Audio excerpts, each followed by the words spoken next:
We have hashtag Netball World Cup 2023. Let me first start by saying,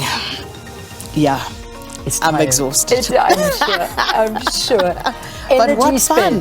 What fun. Yeah, I know. It's amazing. I mean, look, I wasn't there to watch in the flesh, but I was at home watching everything and following South Africa and all the other teams as well. I am totally engrossed in this Netball World Cup, and I've pulled everyone in with me. So we're in it for the long haul. Everybody's a netball fan now, and we are until Sunday. It's true. And of course, I must say the atmosphere inside the arena is unbelievable. Oh, man. So, of course, yesterday we had our first real test, stern test against Jamaica.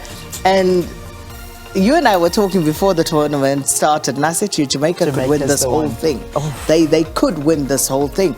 But, yesterday I think they really showed their pedigree. Yeah. But also Jamaica, along with Australia, they are the teams that have hit the century mark already in games that they have played, showing that, they're not here to play. Yeah, they're here to do the business. They're here to win. So last night, it was a tough one, but I must say that third quarter was a big disappointment for South Africa. We were really trying and sort of doing, we were holding our own in the first two, but that third quarter, we lost it completely. I mean, they just completely overtook us, and then by the time the fourth quarter came and we tried to catch that score, not a chance. No, the game was over. It was over. You see, this is why they call it the championship quarter. Yeah. So we were caught cold.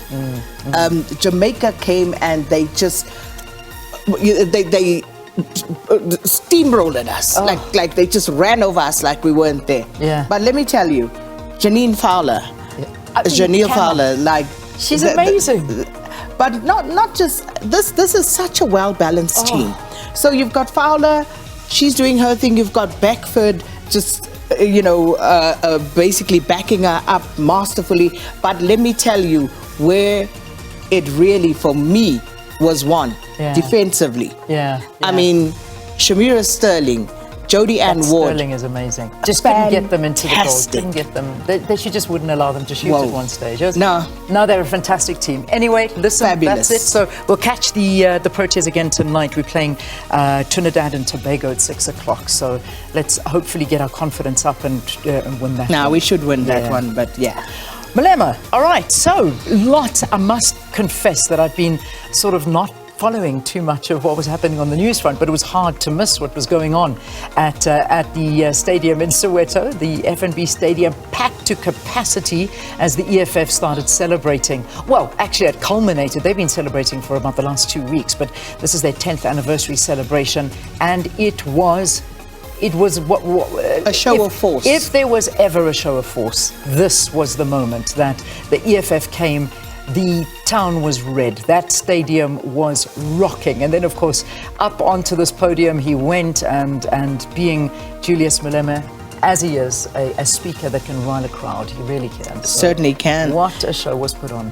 Indeed, and then of course in Marikana as well, and quite a lot being said about the singing of the Kill the Boer song, all of that around Malema, all of those stories. Yeah. A lot happening there. Certainly a lot to unpack and look at as well. Zama Zamas, what a frightening story we had in the news this morning. You see, for me, the whole issue around Zama Zamas is about government failing to deal with the problem. Now we have the shooting, not for the first time. Remember, these things come and go. It's almost as if they are coming at us in waves. So this is the latest in such incidents, where now in Rivali, you have this latest incident of Zama Zamas and turf wars. I mean, literally, if you miss the story in the news, you just hear gunshots being fired in Rivali, and the poor residents standing, watching, lying in their baths, trying not to be hit by bullets in the streets. What is going on? Why hasn't government dealt with this to this point? And also, quite apart from just the shooting and that particular thing, you have sinkholes. Oof. Cropping up all over the show, because the reality is we don't know what is going on under the ground. No, and we realized that when we saw what happened in the center of town on Bree Street there. I mean, we don't know what's going on. But we know that the Zama Zamas are digging tunnels. This is it. This So, is it. I don't know. It's very scary right now. And yeah, I don't know, that we've got to get a hand on this one. SAPS, vowing to get rid of rogue cops after 7 officers arrested for robbing Alem Cafe in Nigel. Imagine that. That's the headline. What are we kidding? So, yeah, the officers handed themselves over at the Benoni police station, and they face charges of assault, aggravated robbery, and malicious damage to property. We're talking about 7 police officers in Ekurhuleni being arrested. So, I think there are quite a few other stories around the SAPS as well, but that one certainly catches the imagination.